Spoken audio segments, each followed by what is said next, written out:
Welcome to the Deep Dive, where we unpack a stack of information, pull out the most important insights, and really give you a shortcut to being truly well informed. Today, we're diving deep into the fascinating world of productivity. We're exploring a whole collection of ideas that, well, they started with one writer's personal struggle, really, trying to get things done. Juggling a demanding job, a new baby, and the frantic final stages of writing a book. He just felt like he was constantly falling behind, kind of caught on this treadmill of to do lists and emails. And what he realized was productivity. It isn't some single simple thing. It can mean, I don't know, an hour of exercise or maybe just getting through your emails. Or for a scientist, maybe it's even a failed experiment. What's productive on a weekend walk with your kids is totally different from a high pressure workday, right? But he got convinced there had to be people out there who knew the secrets to being more effective, and he was going to find them. And that's pretty much the mission of this deep dive for you. We'll unpack the science, the stories behind what makes some people and organizations incredibly productive, and maybe more importantly, how you can apply these principles, which are sometimes surprisingly practical, in your own life. So get ready for some, let's say, unexpected insights and really actionable takeaways. Okay, let's unpack this. So, our journey into productivity, it starts with a really surprising look at motivation. We often think of it as, something you either have or you don't. But what if it's actually something you can kind of generate, something tied fundamentally to control and connection? That's a really crucial distinction. Yeah. Consider the story of Robert, this highly successful businessman. After a trip to La Paz, he suddenly lost all drive, completely.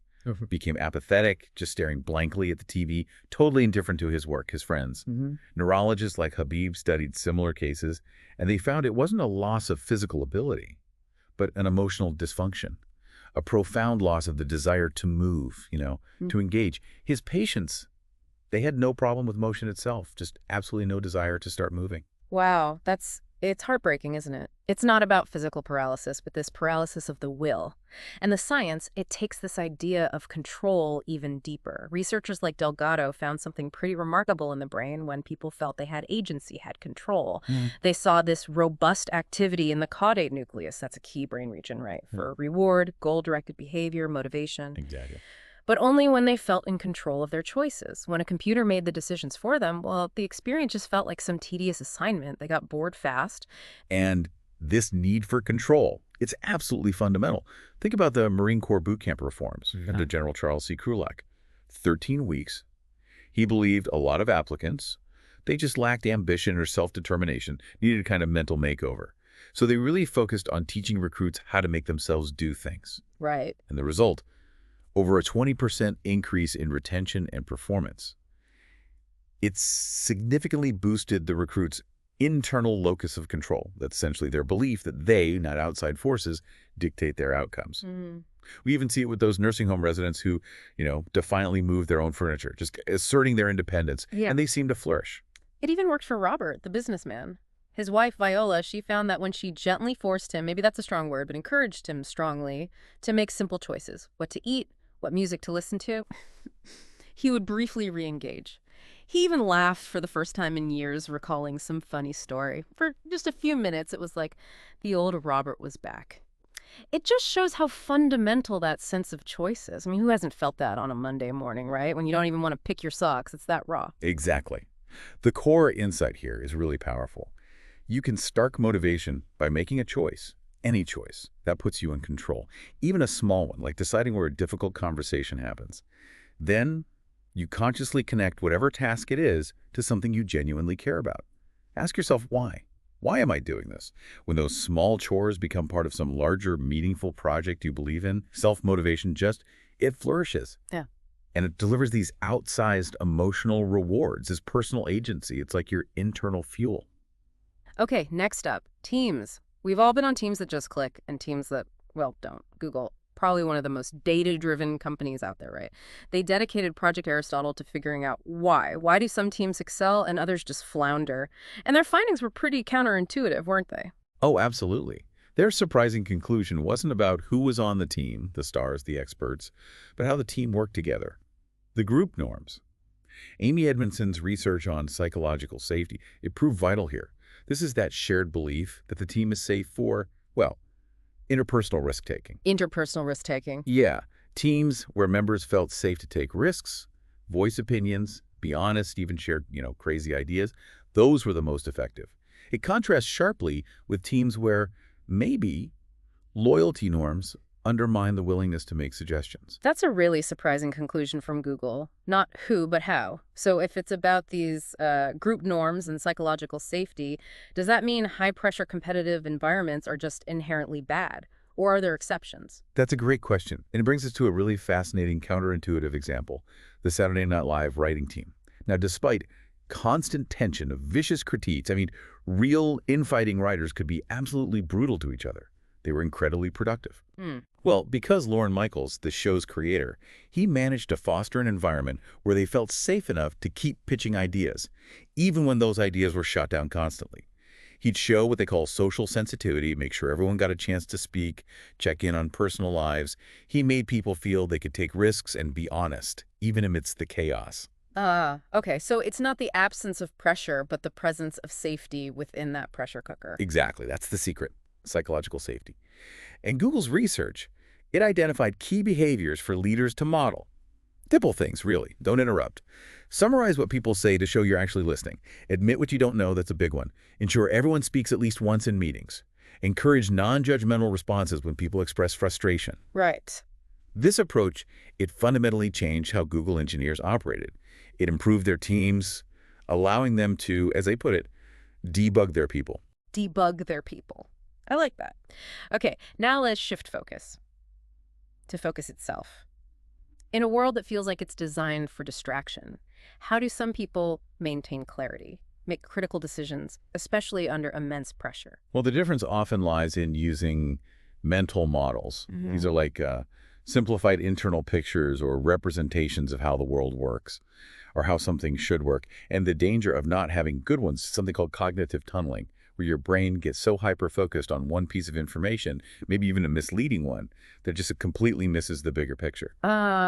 We saw this tragically with Air France Flight 447. The plane crashed because the pilots became overly focused on a stall alarm, even though the plane was actually flying too slowly, not stalling in the typical sense.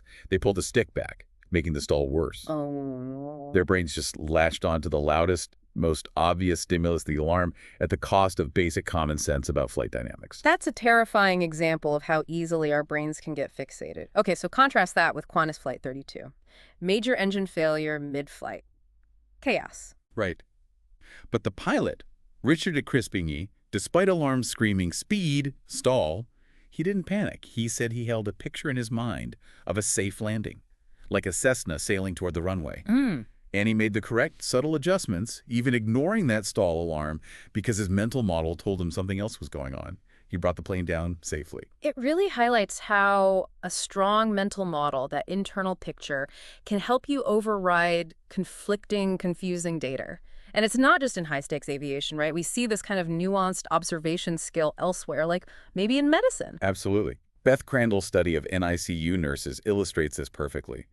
There was this one nurse, Darlene, incredibly talented. She sensed a baby was sick, septic probably, despite all the machines showing normal vital signs. Okay. She had a strong picture in her mind of what a healthy baby ought to look like.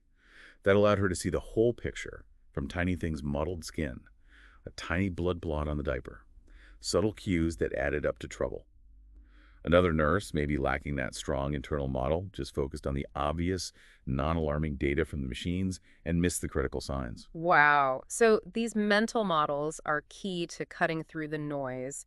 What does this look like in practice for, say, top performers in a more everyday setting? MIT actually looked into this. Yeah, they did. They found that these workplace superstars, the most productive people, they weren't necessarily working on more projects. They were often working on fewer, maybe around 5. And they spent significant time hashing out these mental models. They acted as intellectual middlemen, constantly analyzing information, challenging their own assumptions, connecting ideas. And they earned significant bonuses for that ability to synthesize and see patterns others missed. Interesting. So to help your own focus, the idea is to start consciously building mental models. Tell yourself stories about what you expect to see, how things should unfold. Exactly. It allows your brain to pre-filter, essentially, to distinguish what's important from the overwhelming flood of data and avoid that dangerous cognitive tunneling. It's about building a framework before the chaos hits. Makes sense. Okay, let's talk decision-making. It's really at the heart of productivity, isn't it? But how do you make good choices when the future is just inherently uncertain. Sometimes clinging to a false sense of certainty can be disastrous. That's precisely what happened with Israeli intelligence before the Yom Kippur War in '73. Despite mounting evidence, troop movements, exercises, intelligence reports, General Zera's directorate was just fixated on suppressing dissent. They maintained this firm no-war stance, what they called the concept. They failed to foresee the invasion because they lacked, well, probabilistic thinking. Probabilistic thinking. Yeah, the ability to see the future not as a single certain outcome, but as an array of possibilities, each with different odds.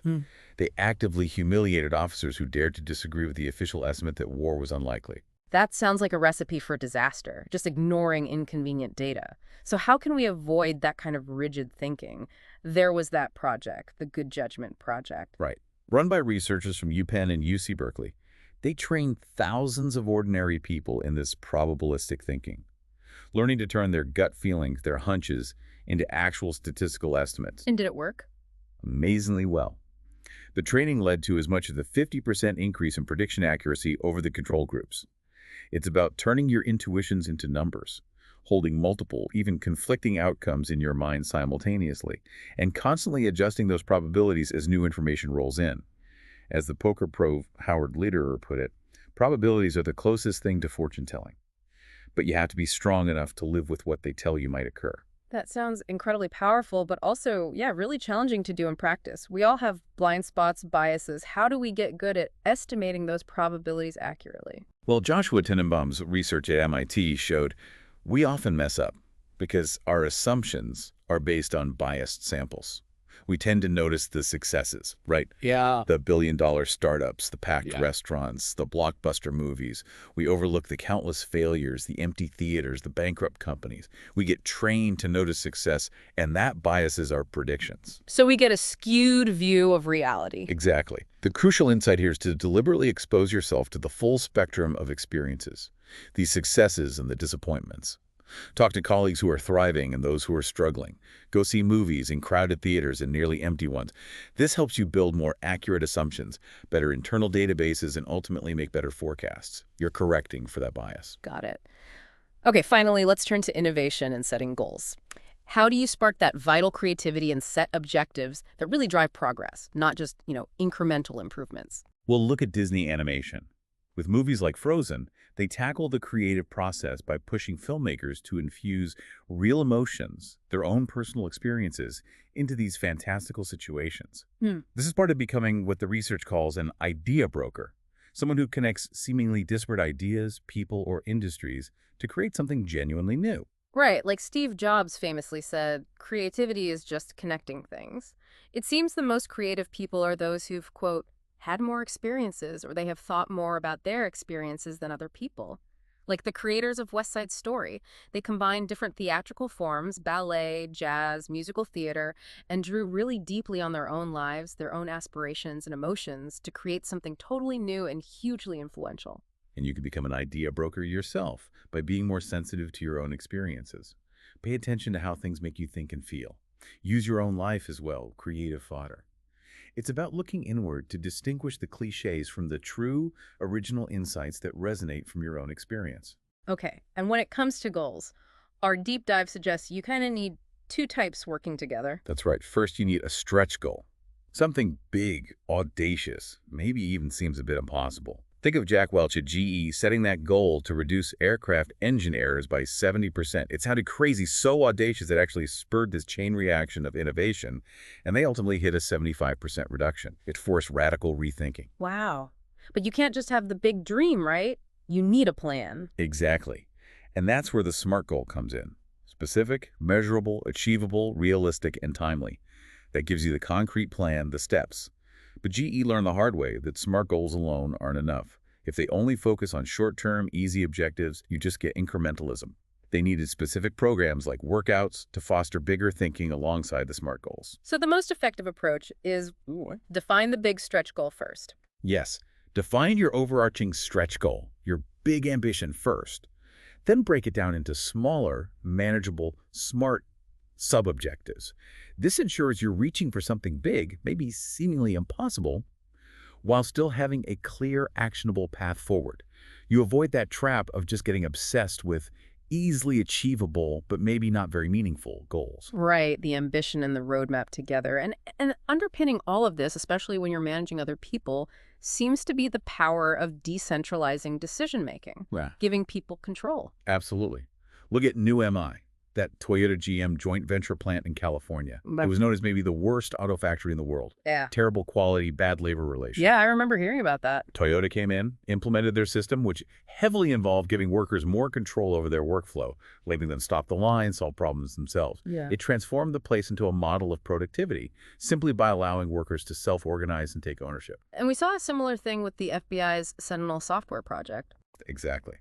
Under Frank Fulgham, this massive software project went from being years behind schedule, wildly over budget, a total mess, to being delivered quickly and cheaply. How? By distributing decision-making power down to the engineers who are actually closest to the problems. This unlocked their instincts, their creativity. Employees just work smarter and better when they believe they have decision-making authority.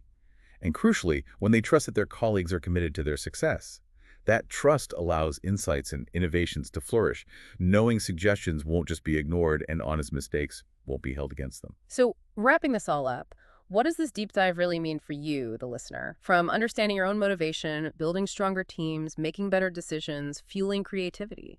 It seems productivity isn't really about just working harder. No, not at all. It's about working smarter, definitely, but also with more intention. It's about recognizing the subtle choices you can make every day to assert control, to frame your thinking differently, and to harness your own experiences as valuable data. It's about building those mental models, embracing probabilistic thinking instead of false certainty, and being a broker of ideas, connecting things, even connecting with your own emotions. And maybe the most provocative thought for you to chew on from all this, we often just ignore the huge amount of data embedded in our own past decisions, our own lives. What if you started to systematically analyze your own experiences, not just glossing over them, but really looking at the successes and especially the failures to gain deeper, maybe more precise insights into your own patterns, your own decision making? How might that transform your future choices?